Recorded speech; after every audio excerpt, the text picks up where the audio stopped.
Joining us now are Major General Randy Manner, former acting Vice Chief of the National Guard Bureau, and Ashley Parker, staff writer at The Atlantic.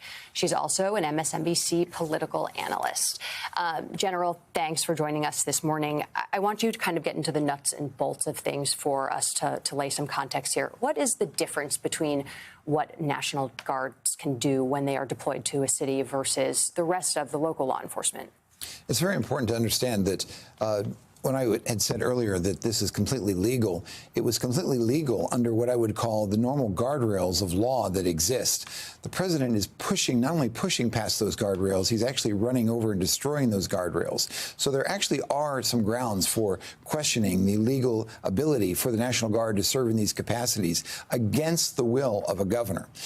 The National Guard is not trained for law enforcement, and it's absolutely inappropriate to be able to think that we should train the Guard for law enforcement. The National Guard is the strategic reserve of the United States to fight our wars overseas, and as a capability for the governors to be able to save lives for earthquakes or for forest fires or for hurricanes, as I hope that we don't have very many substantial ones this summer and fall, but it's something that we need to be concerned about. So again, at best, this is a law enforcement operation, not a military operation. So using the military in this capacity is absolutely a misuse of our military. Ashley, you and our friend Nancy Youssef wrote, "Why is the National Guard in D.C. even they don't know?" And I'll read some more from that, even though Jackie did. "The occupation has chilled life in the city, especially in neighborhoods with large immigrant populations. Quiet playgrounds, empty restaurants, fewer street vendors, fewer food delivery scooters." Sometimes it feels like that's the point, right? Like to chill the city, to make people not feel as safe and fun in their city, because that leads to crime in Donald Trump's head and Stephen Miller's head.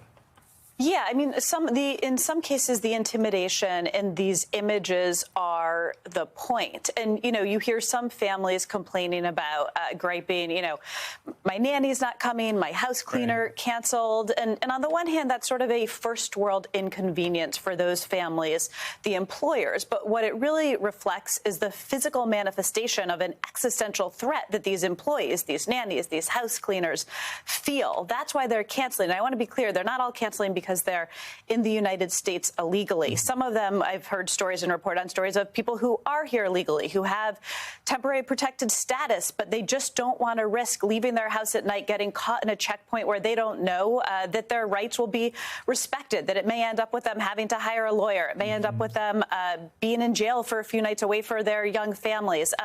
And so there are these sort of down ballot consequences, which seem quite intentional. Yeah. I've talked to a few undocumented immigrants as well whose family members were taken, and those family members, their fathers, actually had work permits, had IDs, and then they were arrested and detained as a result of the D.C. takeover. But, General, I want to ask you about what this could look like if the president sends troops into Chicago, into Boston.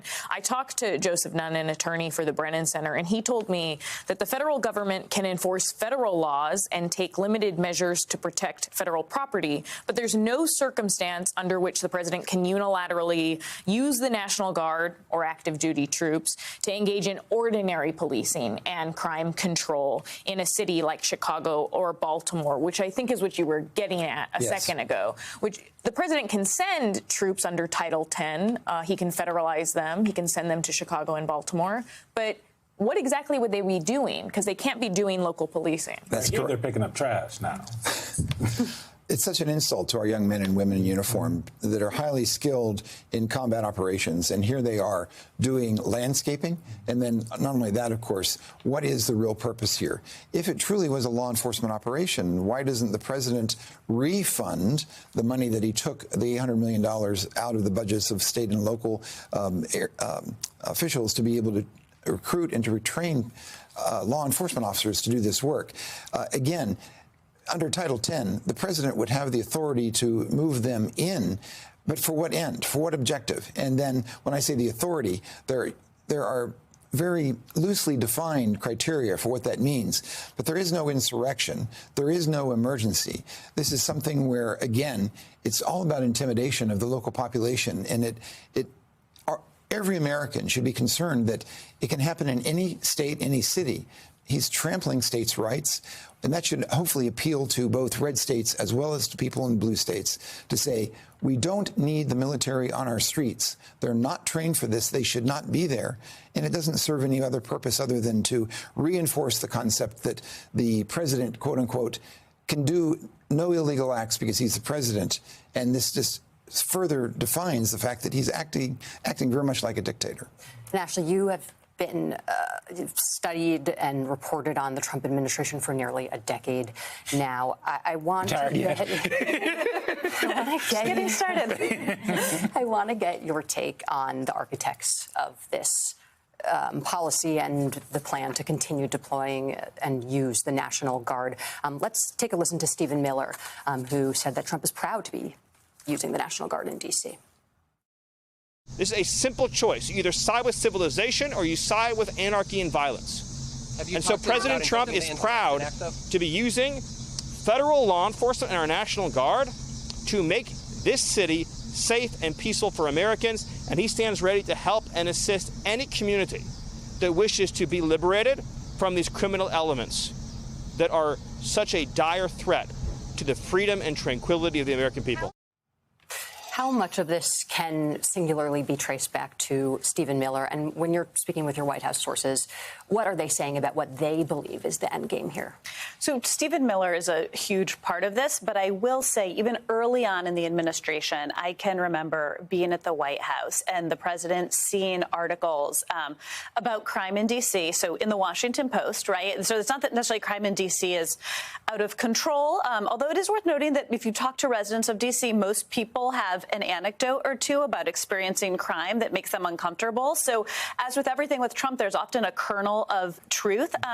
But him, writing to his staff in Sharpie across the Post, come see me about this. I want to take care of this. So this is a real issue for Donald Trump. Stephen Miller is a huge part of it as well, as you suggested. But part of it is when you look at it, there's plenty of cities in America that are in red states. And those are not the cities he is sending the National Guard into. And again, you can make the case, as the general has, as a number of people have, that the National Guard should not be sent into any number of cities, right? That this is a state and local issue to handle. But in many ways, for Trump, in addition to crime being a, 80-20 political issue, and he likes these images of the Guard looking tough with their tanks. Just coming here this morning, I passed a number of tanks outside of Union Station, which is not a hub of crime in D.C. But it's about going after these blue states and these blue cities for, as he said, political retribution. Jen, I want to play some sound from the president himself with him flirting with the dictator label to stop crime. So the line is that I'm a dictator, but I stop crime. So a lot of people say, if that's the case, I'd rather have a dictator. But I'm not a dictator. I just know how to stop crime. You are retired from the Army. That is your commander-in-chief. Did you ever think that you would hear something like that from a president of the United States? And what does it mean that that's where we are? I'm in shock that the president felt compelled to say, I am not a dictator. I'm old enough that I remember Richard Nixon saying, I am not a crook. Mm-hmm. And it just echoed in my ears immediately. And I'm going, okay, history repeats itself. So it disturbs me greatly that the president even feels compelled to even say such words. It does not become him or the office. And I think it's something that, as Americans, we need to be very concerned about why is he using the military in American cities? If you look around through history or even around the world, anytime a person, a leader of a country, deploys their military against their own citizens when there typically is not any issue, that typically is an indicator that he or she is a dictator. And we should all be very concerned about this. Do you think that he's going to use National Guard troops or other active military duty troops all the way up to the election? I want the president to prove me wrong, and my statement I'm about to make is that I believe the president will continue to expand the use of the National Guard in our country. I think that there will be many more cities, and I want the president to prove me wrong that this will not happen anywhere else. I also think that in Virginia, we have a Republican governor I live in Virginia. I think we have to be very concerned about, will the governor of Virginia potentially deploy troops to safeguard the voting process by deploying National Guardsmen to voting places? I can see that happening. I hope the governor does not do such a thing. I could see the president, quite frankly, continuing this through the 2026 elections. We'll have to see if both of those men prove you right or wrong. I want to be proven wrong, please. Yeah. Major General Randy Maynard, thank you. Ashley Thank you. Parker, thank you so much for coming back to The Weekend.